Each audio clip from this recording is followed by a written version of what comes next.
I wanted to give a quick chat about continuously compounded interest, why we use base E for our calculation.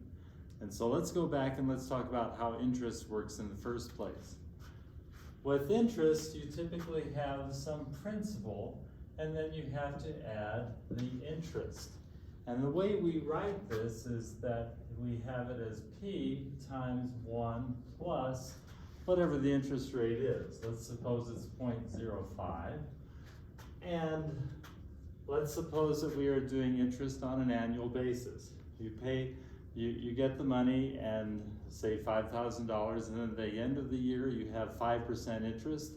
5% of $5,000 would be $250, and you would pay, if you paid the loan back, it'd be $5,250. If you waited for 2 years, you would have double that. So basically, the exponent that goes here is the number of years. Now, if you break it up and you make payments every 1 month, you write it as P times 1 plus your interest rate divided by the number of months. But over here, if you're dividing by the number of months, you have the number of years times those pay periods that are months. If you were to do it on a daily basis, you would calculate it as 1 plus 0.05 divided by 365 days in a year, and you would have your exponent being 365 times n, number of years. And so what's happening is this number is increasing, and this number is increasing. And what we want to look at is what happens when we have so many pay periods or payment moments that it becomes continuous. It's not every second, it's not every millisecond, it is totally continuous. And so what I want to look at is this relationship right here. 1 plus 1 over n to the nth power.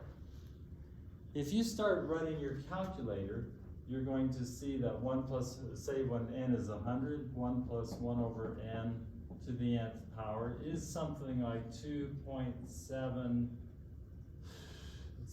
It doesn't converge very quickly, but it's something like that. When n is 100. When n is, say, 1,000,000, 1 plus 1 over n to the nth, when n is equal to 1,000,000, you get something like 2.71828, and then so on. What I'm trying to say is that as n gets very big, 1 over n gets very small, but your exponent makes that all converge to a single number, which we know as E. That is why your continuously compounded interest formula looks like this. Principal times E to your rate times your time.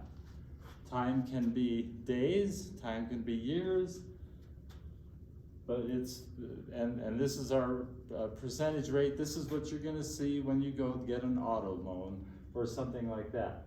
When it is calculated on a continuous basis, E is going to be your base. And it's because of this limit situation that I've been talking about. So that's why when you see the words continuously compounded interest, immediately think, aha, base E.